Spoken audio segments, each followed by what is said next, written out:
Are you ready to brush up on your business English? You don't know what the words auditing, interest, or revenue mean? Well, don't worry. I'm here to help. Hey everyone, welcome back to Lingoni English. My name's Emily, and in this business English lesson, we're learning all about finances and money in English. Now get your notebooks ready and pay attention because this information is crucial in the business English world.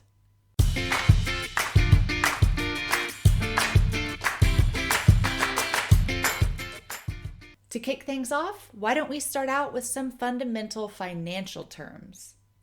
Our first vocab word is revenue. This is the total amount of money that a business makes.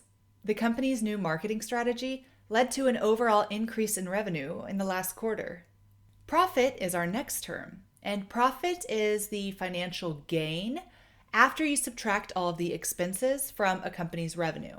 So revenue minus expenses equals profit. Has your business made a profit this year? Now the next one you might already know from your own personal money management, but the word is budget. And this is just a financial plan that outlines revenue and expected expenses over the course of a certain amount of time. I always say I'll follow a monthly budget, but I never stick to it. The fourth term is investment. And an investment is just money that you allocate to certain things, maybe a stock or even a house, and it generates interest and it grows and becomes more profitable over time. Have you made any investments with your savings? And the last word in this section is assets. And like I mentioned before with investments, assets are things that you have invested in. So things like stocks or property, those are assets. He doesn't have much cash, but he does have a lot of money tied up in assets. All right, next up, let's take a look at some financial transactions and banking vocabulary. The first word is transaction. And this is just an exchange of goods, money, or services through two parties. For example, the bank transaction was successful. John received his money. The next term is deposit. And this is when you put money into a bank account for safekeeping. Did you make a deposit at the bank today?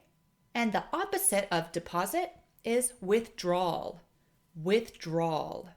So this is simply taking money out of a bank account. No, I didn't make a deposit. I actually made a withdrawal. I needed some cash. Okay, the next term in this section is loan. And a loan is just money that you borrow from usually a bank, maybe another person, and you have to pay it back with interest. So maybe the interest rate is 6%. So you have to pay back the total that you borrowed plus 6% of how much you borrowed. He has to take a loan out to pay for the new car. And the last term in this section is interest. So like I explained a moment ago, interest is a percentage of the whole amount that you have to pay back. Also, you can earn interest on investments. So this is actually a good thing for you. So if you place $10,000 in an account that has an interest rate of 6%, you're going to increase your original $10,000 over time. That is also interest. So right now, for example, interest rates are extremely high. So it's not the best time to take out a loan. All right, we've almost made it to the end, but we have one last section of vocabulary, and this is about financial analysis and reporting. The first term is cash flow, and this is just the movement of money in a business or a financial asset. Managing cash flow is essential in making sure a business has enough funds to cover expenses or investments, earnings. Earnings are the money that a company makes after different expenses and taxes. Earnings is kind of another word for profit. The company reported higher than expected earnings after the third quarter. The next word is forecast.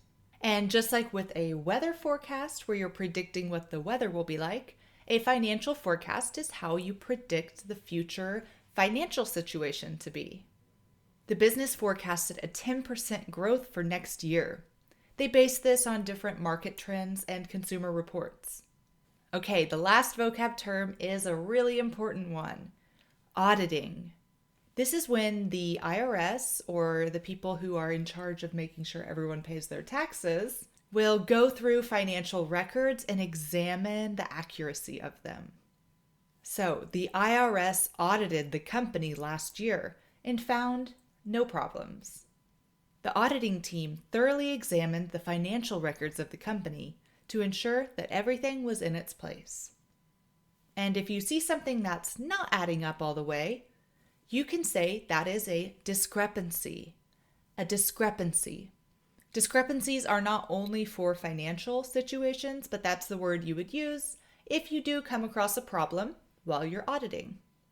There was a discrepancy with the receipts and the books. Some stuff was missing. Well, there you have it. Those are some vocab terms for you to use in a business English setting. Getting yourself comfortable using business English is really important if you plan on trying to work for a company whose main language is English. So practice using these words either with friends or while you're going through your own financial documents, and get comfortable with them. Using these type of words will definitely help you sound more like a native speaker and definitely help your career in an English-speaking company. Okay, so that's it for this video. Thanks so much for watching, and don't forget, if you want a little bit of practice, you can find that at lingoti.com. We'll see you there. Bye.